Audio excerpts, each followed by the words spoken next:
Labdien! Labrīt, labdien! Visi, kas ir pieslēgušies attālināti vai arī klātienē. Šoreiz arī klātienē mums ir daudz pievienojušies.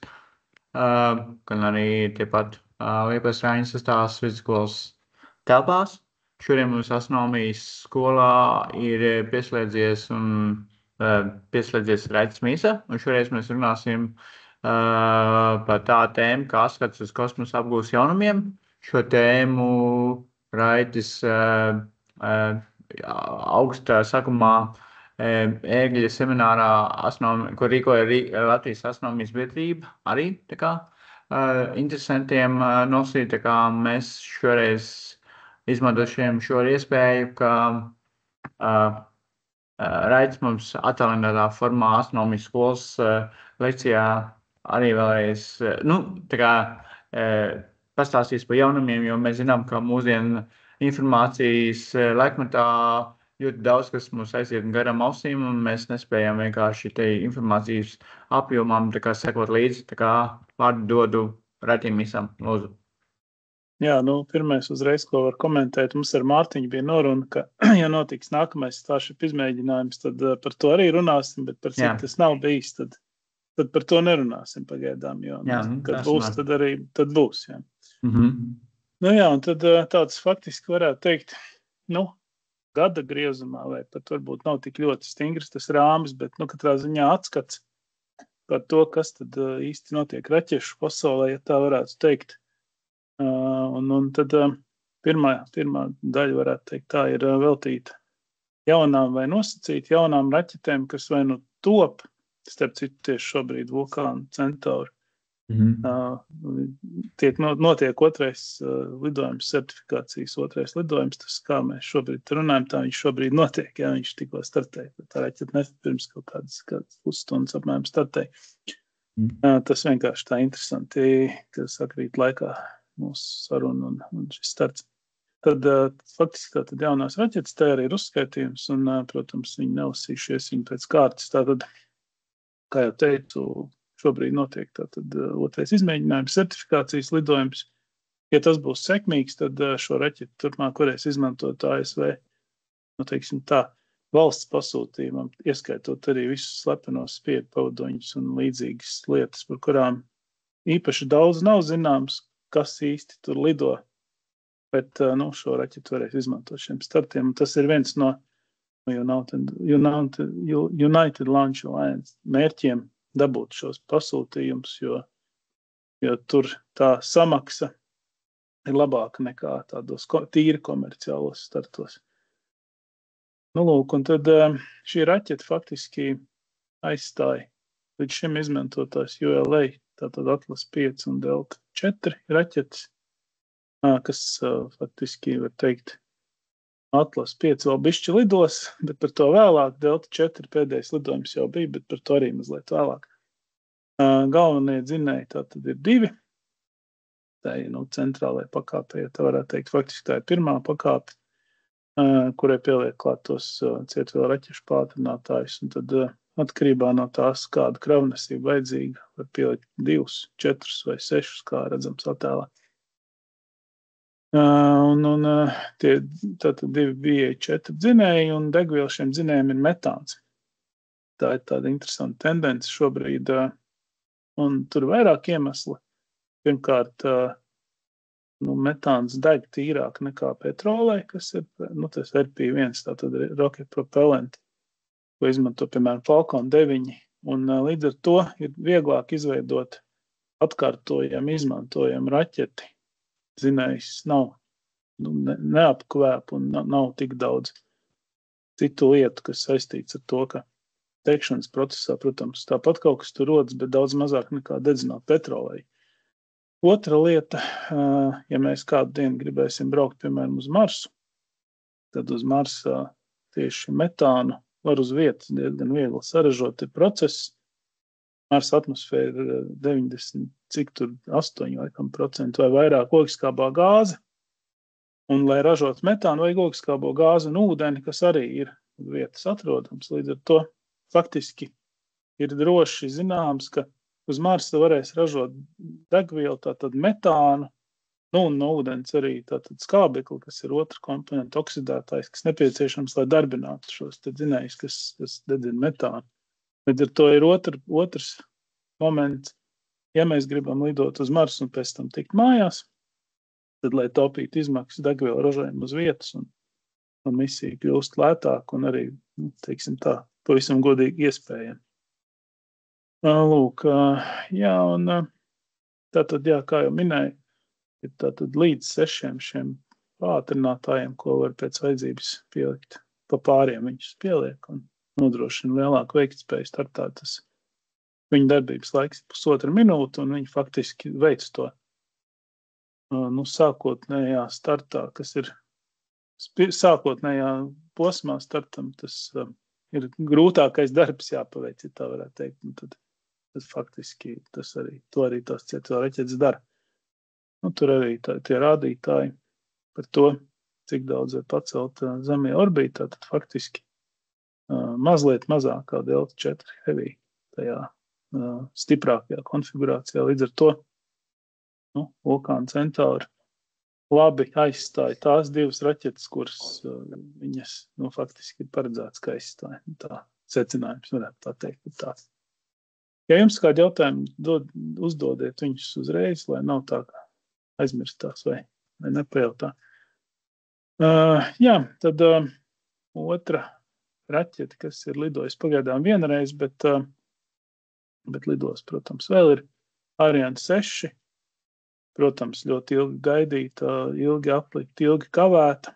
Interesanti, ka arī šai raķetei ir iespējams ne 3 kā Vulkāna Centauri, bet gan tikai 2 konfigurācijas.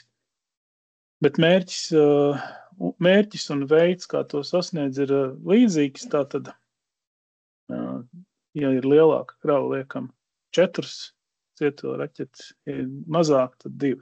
Šajā gadījumā attēlā tas arī ir attēls no pirmā izmēģinājuma starta. Tur ir tātad, kā redzams, tikai sānos 2 tie tādi klāties tās cietuva raķetes, kas arī faktiski veic lielāko daļu no darba starta laikā. Jā, un šīs raķetes tātad, tajā centrālajā pirmajā pakāpē ir Vulkāna 2.1 dzinējs, kas ir uzlabota Vulkāna 2 versija, kas degvielu izmanto ūdeņradi. Faktiski var teikt, savā ziņā veca tehnoloģija, jo tas Vulkāna viņiem jau kādu laiku ir. Viņš ir ļoti labs dzinējs, bet pagaidām viņš vēl izmanto ūdeņradi, nevis metānu, bet arī Arianespace un Eiropas kosmosa aģentūra ir plāns izstrādāt Prometheus dzinēju, Prometei, tātad, kas saistās tātad Vulkānu un arī darbosies ar metānu. Un kas interesanti, tad tās cietuva raķetes ir tādas pašas kā cita Arianespace raķete Vega C. Tā ir tīrā cietuva raķete, kas faktiski viena tāda cietuva raķete ir apmēram līdzīga vienam šim te pātrinātājiem, ko pievieno klāt Ariane 6. Līdz ar to tas atvieglo ražošanas procesu tādā ziņā, ka ir līdzīgi saražot vai to Vega C pirmo pakāpi vai arī Ariane 6 tos pātrinātājus, ko pievieno pie sāna. Tas ir veids, kā viņi top, un arī visas tās detaļas ir lielākā daļa sakrīt. Tas ir tas pats, tā ir tā pati raķete, tikai viņai cits pielietojums. Un, protams, arī domājot par nākotni, par atkārtot izmantojamību, ir arī pagaidām, protams, tikai uz papīra un plānos ir arī raķeta Ariane Next, kuras tad faktiski izstrādes mērķis ir radīt atkārtot izmantojumu raķeti, lai arī Eiropas rīcībā šāda raķeta būtu. Vai kāds kaut ko jautā, vai es tikai dzirdu tāpat skaņas? Fonas skaņas. Ļoti labi. Nākamā raķeta, kam pavisam drīz vajadzētu lidot, ir tātad New Glenn. Un tas ir Blue Origin, tātad uzņēmums. Un tātad to darbinās līdz 7. Tie bija 4 tādi paši dzinēji kā Vulkāna Centauri 2, tā šeit būs 7. Un faktiski šī šī raķeta arī tiek izstrādāta kā atkārtot izmantojumu. Tur apakšā arī redzams tas dzinējs, kā viņš izskatās, nogāsts uz sānu, bet tas nekas, tas tā, lai ietilptu labāk kadrā. Nu, lūk, un savukārt otrajai pakāpē tiek izmantot šie BE-3U dzinēji, kas ir versija, ko izmanto New Shepard, kas ir tās suborbitālās raķetītes, kā esat gan varbūt kādreiz redzējuši tāds muciņa ar tādu virsū kapsulu. Tas faktiski ir suborbitālais turistiem vairāk domātais pasākums, bet tur izmanto to pašu dzinēju, līdz ar to tas ir darbināms ar ūdeņradiem.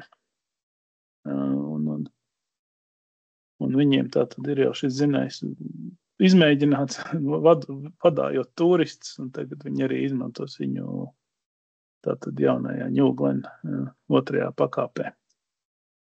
Pirmais starts tātad plānots kaut kad bija domāts septembra beigās, bet vēl nav noticis. Bet plānos ir precīzi datumi, neviens, protams, nezina, ir, te viņam vajadzētu notikt, jā. Un tātad krava būs divas NASA zondes, tāds arī no savā ziņā eksperiments.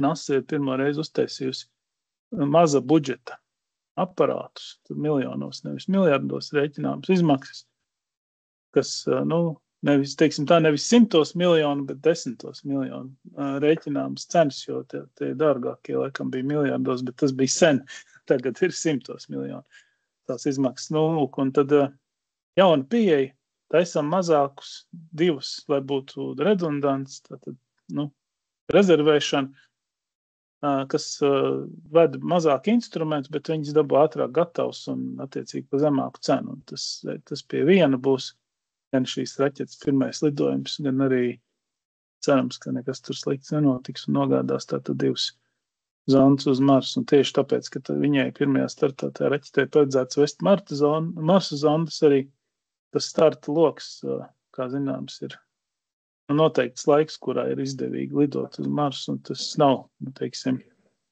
nevar šo startu atlikt bezgalīgi. Iestāsies brīdis, kad būs jāmaina krava, jo uz Marsu lidot vairs nevarēs, tāpēc, ka debesu mehānika tā noteiks, ka būs planētas jau atkal sastājušies tā, ka uz Marsu īsti vairs lidot nav izdevīgi. Tā, un šīs raķetes tātad celtspēja būs apmēram 45 tonnas Zemē orbītā, kas ir tā no klasiskās pieejas smagsvara raķeta, smagā raķeta, no mūsdienu skatiem, ja salīdzinām ar to pašu Starship, tad tāda vidēji smaga, jo Starshipam būs 100 un vairāk tonu šī spēja. Tā, lūk, un tagad mazliet par ķīniešiem. Tātad Long March 6C, arī jauna raķeta, kas vēl joprojām top,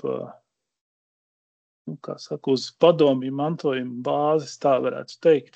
Kā jau ķīniešiem, viss raķešu tehnika, viņiem tā, protams, ir sava, bet tā ir kopēta no padomju kosmosa programmas.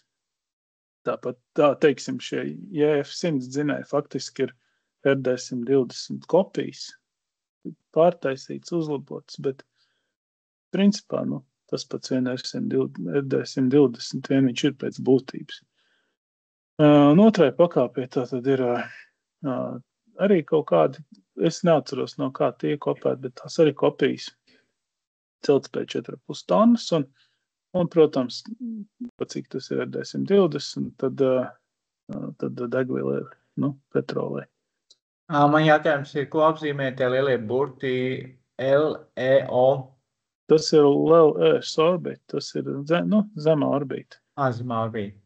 Jā, tas saīsinājums no angļu valodas. Es atļaujos izmantot šo anglisko saīsinājumu, tāpēc, ka tas ir tāds, ko, ja kāds iegūglēs, tad viņš atradīs uzreiz, ko tas nozīmē. Angliski. Un interesanti, ka šīs raķetes pirmajā startā to vietu tātad izsolē, un sākuma cena bija 11,000 eiro apmēram. Skaidrs, tur Jāņos tas viss notika, bet analogs kaut kādiem 11,000 eiro par kilogramu, kas patiesībā no tāda mūsdienu skatījumi nemaz tik maz nav, jo ir redzēti arī mazāk rādītāji. Precīzi skaitļus neminēšu, bet noteikti ir mazāk par šo. Var dabūt orbītā lietas arī pa zemāku cenu, tā varētu teikt. Nākamā ir tāds briesmīgs aparāts. Arī ķīnieši saucās Gravity 1. Tātad zemja orbītā, tātad liela. Tā ir zema orbīta. Tātad 6,5 tonnas var pacelt. Un ideja ir tāda, ka visa šī raķete ir cietviela. Tur nav nekā, ir tikai cietviela raķetes visās pakāpēs. Ja es pareizi atceros, tur tās pakāpes ir 4. Aparāts ir tik briesmīgs, ka viņi no sauszemes nemaz nelaiž. Viņi laiž no baržas jūrā, jo, ja tur kaut kas aiziet greizi, kā jau cietviela raķetēm droši vien ziniet, ja viņi reiz ir piešpickoti, tad viņi nodzēst vairs nevar. Un, ja kaut kas notiek, tad tas iet viss pa gaisu, jo tur jau ir gan tā, teiksim, pirmā pakāpe darbojas, bet tur jau ir 2. un 3. un tās viss arī ciet vēl pakāpes, un viņi jau nekur izkūpēt gaisā neizkūpēs, līdz ko tur kaut kas notiks, tā tas viss ies vaļā kā liels sprādziens. Un tāpēc piesardzības pēc startē no jūras, lai tad vismaz neizpost apkārtnē, kaut kas notiek tikai zivs. Tiek atvainojos, tas start notiek Ķīnas jūrā, ja? Es nezinu, kurā, bet Ķīnas teritoriālajos ūdeņos. Gan jau, vai viņi tur riskē to raķeti kaut kur citur vest projām. Ļoti apšaubu. Tātad startē no baržas, un viņiem ir plāns, ka arī pēdējā, kas tā, 4 pakāpes, tātad arī 4. pakāpe ir ar cietvielu dzinēju. Viss tur tīri ar mērķi, lai varētu pēc iespējas ātri saražot, uzlikt uz steķiem un palaist. Un tieši tāpēc arī ir problēma, kad cietvielu dzinējs savā ziņā ir. Viņš darbojas tik ilgi, cik viņš darbojas, ne viņu var atkārtot iedarbināt, ne viņu var nodzēst. Un līdz ar to ir problēmas ar precizitāti, ja mēs izmantojam tikai cietvielu raķetes. Tāpēc visām citām arī iepriekš atcerties bija spēkam iedod cietvielu, bet precizitātei ir vai ūdeņraža vai metāna vai kāds cits dzinējs, ko var kontrolēt. Un arī tāpēc ir mērķis viņiem ar laiku izstrādāt to 4. pakāpi, ko darbinās ar petroleļu dzinēju, lai varētu tās lietas, ko jau tā raķete paceļ gaisā, ievadīt precīzākās orbītās. Šobrīd viņi īpaši precīzi tā raķete noteikti nav. Toties viņi var ātri saprast, ka principā viņi var pa nedēļu apmēram salikt un palaist. Tas ir viņai pluss. Viņi ļoti ātri dabūt gatavu. Tādā ziņā. Un tad jauna, bet ne tik jauna raķete ir Vega C, kas faktiski aizstāja iepriekšējo Vegu. Šī raķete jau ir lidojusi 22. gadā, bet tur radās tehniskas problēmas ar 2. pakāpes dzinēju. Starts bija neveiksmīgs, un kopš tā laika šī raķete lidojusi nav. Un šobrīd notiek viņas, teiksim tā, uzlabošana, piepucēšana, un arī es tagad neesmu sekojis, man liekas, ka tas starts tā arī nav bijis, ir bijis te nesen.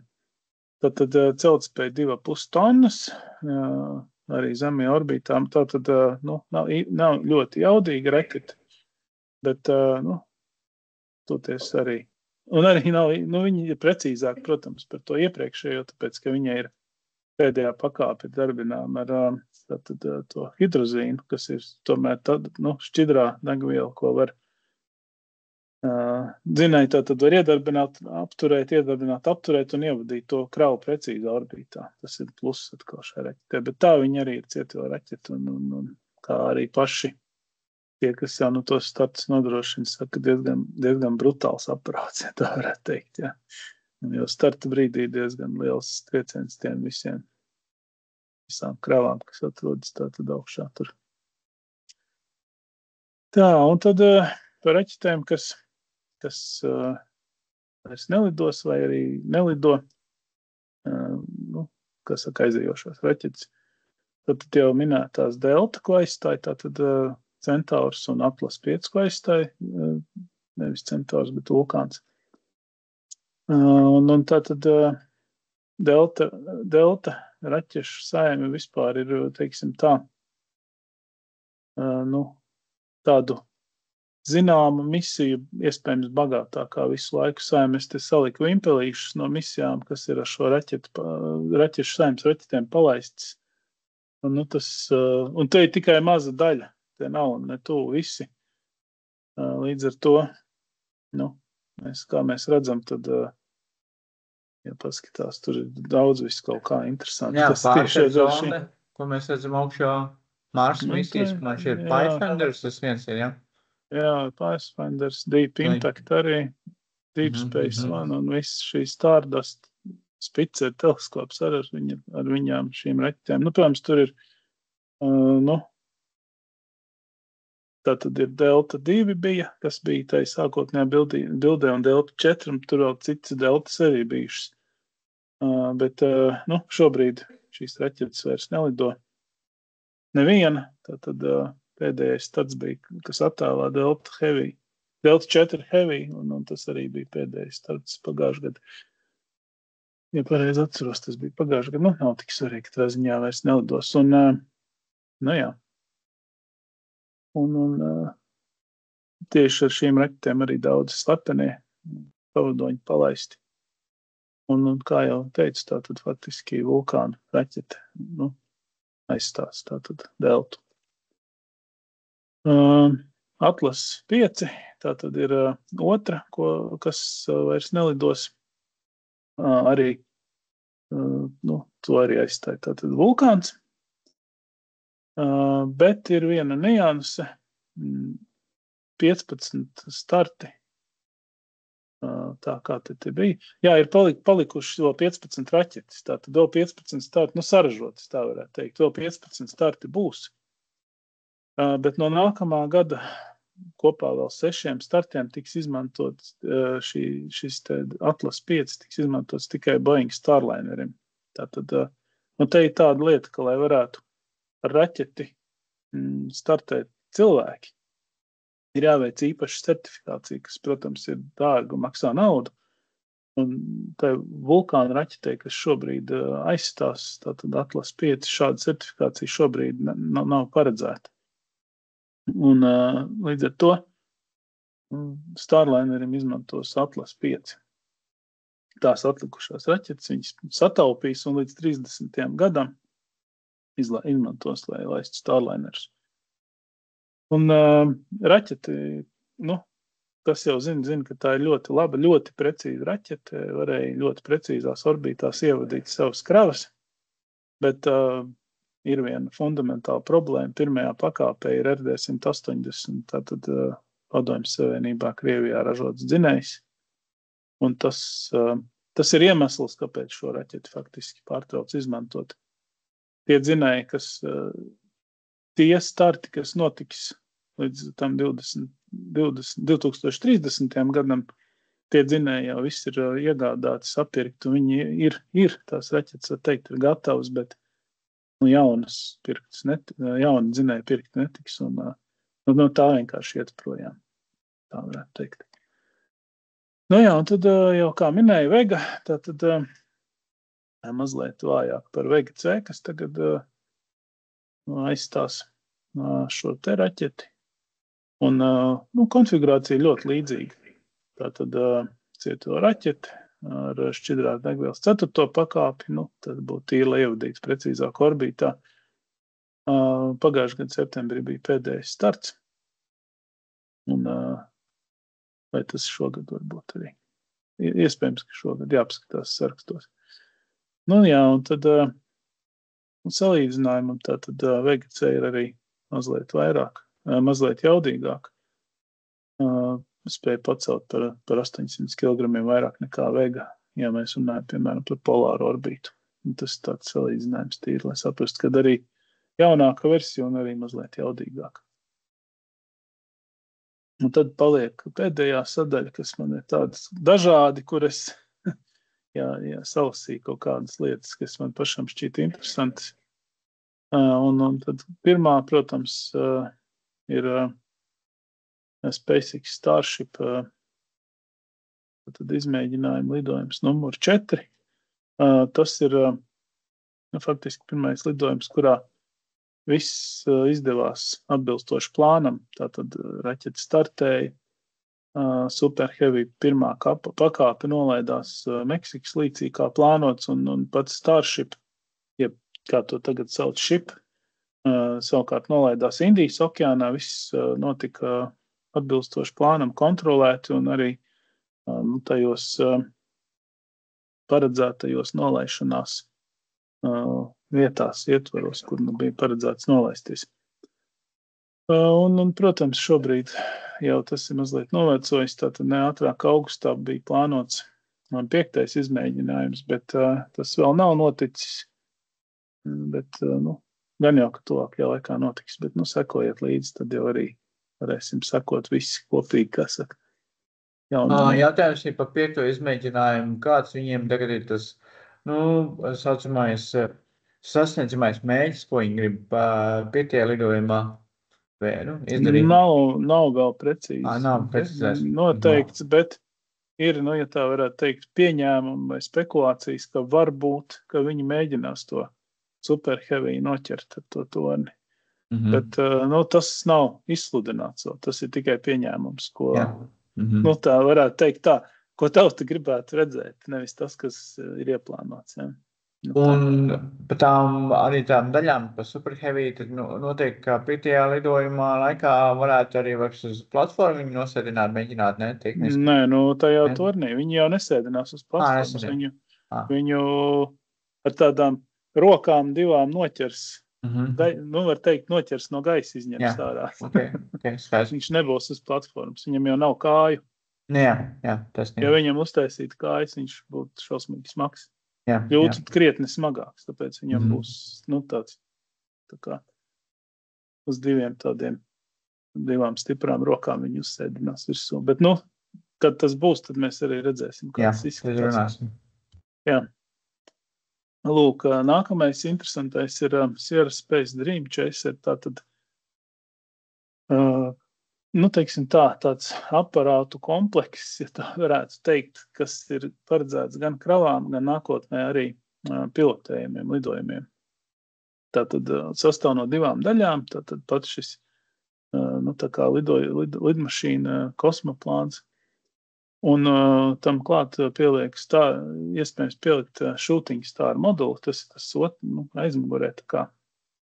Un abos var vest kravu gan normālos atmosfēras spiediena apstākļos, gan arī tur daļa no kravas var būt, vakumā, bez atmosfēras. Un pirmais lidojums šim kompleksam, ja tā varētu teikt, bija plānots jau pērn, bet ir virkni iemeslu, gan vulkānu kavēšanās dēļ, gan arī Sierra Space šobrīd ir kā uzņēmumam zināmas problēmas. Un tur ir virkni jautājumu, uz kuriem atbilžu vēl nav, tāpēc nav skaidrs, kas vispār tur notiks tālāk, bet doma ir tāda, ka tomēr nākamā gadā varētu šis pirmais starts notikt. Un tad šis starts, protams, būtu ar kravas režīmā, bet raķete, ar kur tad viņi laidīs, būs vulkāns arī, kā jau mēs skatījāmies iepriekš, tātad United Launch Alliance raķete vulkāna.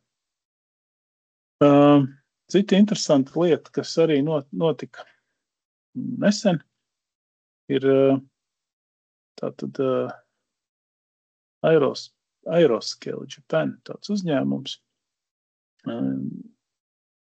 ir izstrādājis misiju, kuras faktiskais mērķis ir atrast lielu grazas gabalu kosmosā. Šajā gadījumā izmēģinājumam tika izmantot Japānas H2A raķetes 2. pakāpe, kas, kā saka, nekontrolēta kuliņo orbītā jau no 2009. gada.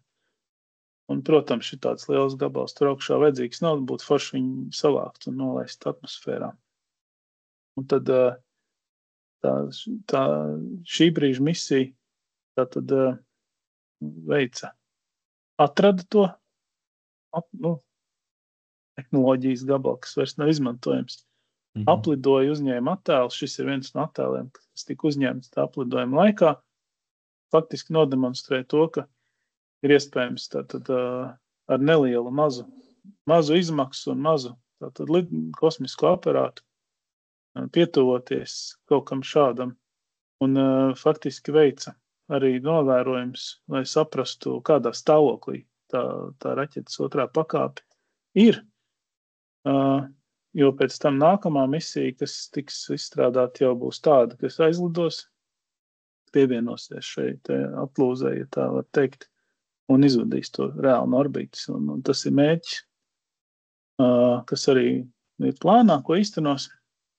Un tāpēc ir jāredz, kādā stāvoklī tas krāms ir, lai varētu attiecīgi plānot to, kā viņam pieslēgties klāt, savienoties ar viņu drošā veidā, lai arī to misiju varētu pēc tam izpildīt un šo otro pakāpi no orbitas izvadīt. Un tā kā var teikt sekmīgi un arī notiek kaut kādas darbības, reālas darbības tovās zemās orbitas atbrīvošanai no visādām nevajadzīgām lietām. Nu jā, to jau droši vien, kas jau seko, arī visi zina.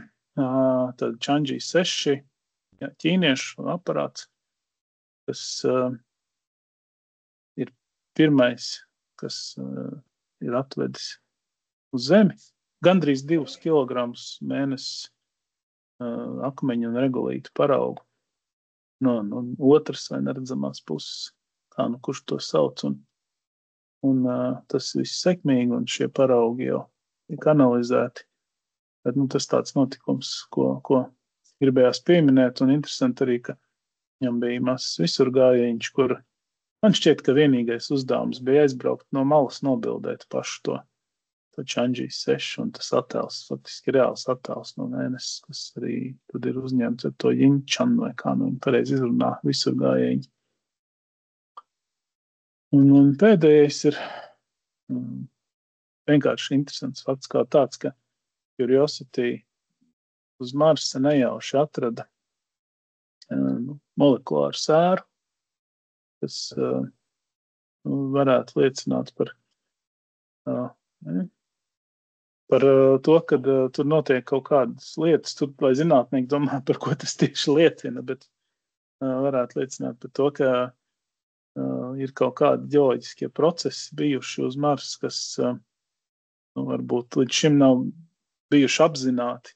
Katrā ziņā tas es sapratu no tā, ko var izlasīt atklātos zinātniskos avotos, ir, ka šis ir tāds nozīmīgs atklājums. Un tas turklāt ir noticis nejauši, ka vienkārši Curiosity pārbrauc pāri vienam, teiksim tā, akmenim, tas sašķīda, un tur iekšā izrādījās, ka tas akmens sastāv no šī, ka tas ir sēra kristāls. Un tas tāds interesants vienkārši notikums, kā arī nejauši var veikt atklājums, kam ir liela nozīme planetārajā ģeoloģijā. Tā. Tas man laikam arī viss, jā. Jā, paldies. Pienāks laiks jautājumiem. Ja kāds vēlās droši. Kas saka? Labi, jums ir kādi jautājumi? Labi, Rodrigo, Mārtiņam, Rodolfam, Henrijam. Labi, man ir jautājums par to. Lūdzu. Tur bija tā prezentācijā par to ClearSpace tā misijas. Es dzirdēju, es tikai zinu, ka Eiropas kosmosa aģentūrā ir tas ClearSpace 1 satelīts, ko viņi mēģina palaist, kuru viņi attēlo bildēs tā kā vienu lielu roku, kas paņem šo tā kosmosa debri, atlieku. Jā, bet jūs minējāt kaut ko citu, es vienkārši nepiefiksēju, vai vienkārši patīk tie prezentācijas atpakaļ. Jā, nebija nekas minēts. Tur bija nosaukums, jā, tai misijai. Jo es zinu tikai ClearSpace 1, ko Eiropas kosmosa aģentūra izstrādā. Jā, ir tāda arī, bet tur vēl tas vēl tiek izstrādāta. Šeit ir Aeroscale Japan, tātad tas uzņēmums. Un viņiem jau tā bija reāls lidojums, kur reāli tā bilde ir no šī aparāta. Tas, kas aizlidoja, aplidoja, paskatījās, ieraudzīja un faktiski veids satuvošanos un novērojumus ar mērķi jau nākamajā misijā tad arī izvadīt no orbītas. Un viņi ir tikuši mazliet tālāk. Tas ir tāds, faktiski pirmais gadījums, kad reāli notiek satavošanās ar šādu te atlūzu un arī viņas novērojumi. Šobrīd pagaidām vēl netiek veikt izvadīšana no orbītas, bet tas ir plānā. Viņi arī saka, ka ir plānotais datums, jo, man liekas, ClearSpace ir noteicis 2026. gads. Es pareizi atceros par ClearSpace. Jā, te es tā precīzu datumu neesmu atradis, bet es domāju, ka gan jau kā apmēram tādā pašā laikā. Nē, 2028. Vai 2028. piedod. Jā, tad šie visdrīzāk to izdarīs ātrāk, jo viņiem pirmkārt viņi jau tur aizlidoja un paskatījās, viņiem tad atliek aizlidot ar principā ar tādu pašu aparātu vēlreiz un viņam pieķerties klāt un viņu izvadīt no orbītas. Un tas aparāts īpaši neatšķirsies no tā, kas jau aizlidoja. Vienīga atšķirība tā, ka būs tas saslēgšanās modulis. Viss pārējais būs tas pats. Un, ļoti interesanti, tāpēc, ka Eiropas kosmosa aģentūra to reklamē kā pirmais satelīts, kas ir domāts kā debris removal. Ja tu tagad arī palasi, tur arī viņi saka the first one. Lai gan tagad izskatās, ka Japāna būs pirmā. Tā visdrīzāk arī būs, jā, bet katram jau ir savs pirmais, tad tas būs pirmais Japāņu, un tas būs tas otrs, būs attiecīgi pirmais Eiropas, un abi būs pirmie. Varbūt viņi tā arī viņu pavērsīs, jā, tas varētu būt, ja viņiem tas nāks pirmie. Gan jau. Jā. Es bišķi gribēju pieskarties vēsturē, jo te čat grupā Raķets un citi zvēri, Mārtiņš Gils minēja tādu faktu, kā tieši šodien 1957. gadā, 4. oktobrī, Padomju Savienībā laiž kosmosā pirmo mākslīgo zemes pauduli Sputnik, ja? Tas bija. Jā, tas bija Sputnik. Viņš ir uz kā, tajā laikā viņi balstījās izmantojot cietvielu dzinēju, vai petrolēs? Nē, tas bija tāpat R9, tāpat raķeta, kas vēl tagad lido faktiski. Fundamentāli nekas tur mainījies nav. Tā ir, tātad faktiski bija tolaik tika izstrādāta kā balistiskā raķeta, bet pat cik Krieviem atombumbas bija liels, Padomju Savienībai. Tad arī vajadzēja jaudīgu raķetu, un tā bija priekšrocība, jo amerikāņiem bumbas bija mazākas un raķetes bija mazākas, un tāpēc tās raķetes, kas bija amerikāņiem, īpaši labi nederēja kapsulu ar cilvēku laišanai kosmosā. Savukārt Padomju Savienībā raķeta bija liela jaudīga, un tur nebija īpaši problēma. Arī pēc tam vēlāk palaist Sputņika to pašu raķetu un palaist arī Gagarinu to pašu raķeti. Tur viss bija. Iemesls ir, teiksim tā. Smagāka bumba ir pluss, ja mēs runājam par mierīgu kosmosa apguvi. Šajā gadījumā tas bija laikam Padomju Savienības kontekstā mierīgs izmēģinājums. Sputņiks jau nekādu militāru izņemot pasaules iebiedēšanu, ka mēs tagad varam funkciju, viņam jau nebija jāradrīt. Jūs pieminējāt Gagarinu, bet jūs nepieminējāt uz slavenāko suni pasaulē laika. Strelka, Belka, laika un kas tur viss tur. Jā, tā bija fakts. Paliek fakts vēsture. Tie amerikāņi laida mērkaķis, ko viņi tur vēl žurkas laikam bija. Kurš tik tur viss augšā nav bijis, jā. Kādam paveicās arī tikt lejā, bet lielākoties ne. Tad tieši kosmosā industrijā lielākā sāpe, ko mēs varam teikt, tiešām ir tā kosmosa attīrīšanās no kosmosa drazām, ja? Kas tā kā... Tur jau, ja tā ņem tā vienkārši sakot, kodu, kur grib, visur sāp. Tik augšā arī nav viegli. Nav nekādu vieglumu tur nav, bet, teiksim, tai pašai Ariane 6 jau tagad, kā es arī te rakstu, tā otrā pakāpe jau ir izstrādāta tā, ka viņa veic savu uzdevumu un pēc tam pati iziet no orbītas. Automātiski, ne, bet, pusautomātiski, ja tā varētu teikt. Katrā ziņā pašas tās pakāpes dzinēja vilkmi izmantojot. Līdzīgs, ka es zinu, arī dara SpaceX, kad jau vien var, tad tās otrās pakāpes izvada no orbītas. Starp citu, viņiem tieši nesen bija, kad Crew 9 laida. Tā pakāpe izgāja nepareizā vietā no orbītas. Viņi, visi jau nesadā loģiski. Iekrita ne tur, kur vajadzēja iekrist okeānā, un tas arī radīja. Nevienu nenosita, nekam netrāpīja, bet mazliet radīja tādu, Es sapratu, ka tas Falcon 9 starta, tāpēc bišķīt ir atlikt uz kādu brītiņu. Tāpēc, ka notika šis te negadījums. Un tas nākamā startā galvenā, tā kā ideja ir tā kā glābt, astronauts, tā kā viņiem ļaut atgriezties atpakaļ loģiski uz Zemes, ja? Jo viņi Tu tur tagad pārāk daudz ir. par to 9. apkalpes startu, tur jau bija pavisam vienkārši. Tas Crew Dragon ir 4-vietīgs. Un tur bija arī paredzēti 72. laikam ekspedīcijas stacijā. Tur bija paredzēti 4 cilvēki, bet par cik tie Butch un Sunny iestrēga stacijā, pateicoties neveiksmēm ar Dreamliner, tad nevis Dreamliner, bet Starliner, es jau jaucu lidmašīnas kosmosa kuģiem, jā. Un tad 2 krēslus atstāja tukšus, un ar to Crew Dragon aizlidoja 2 tikai. Un būs kā taksis tad tiecīgi tiem 2, kas tur palika augšā. Tad šobrīd ir 12 astronauti, ja? Starptautiskajā kosmiskajā stacijā. Sanāk, respektīvi. Kas uzturās?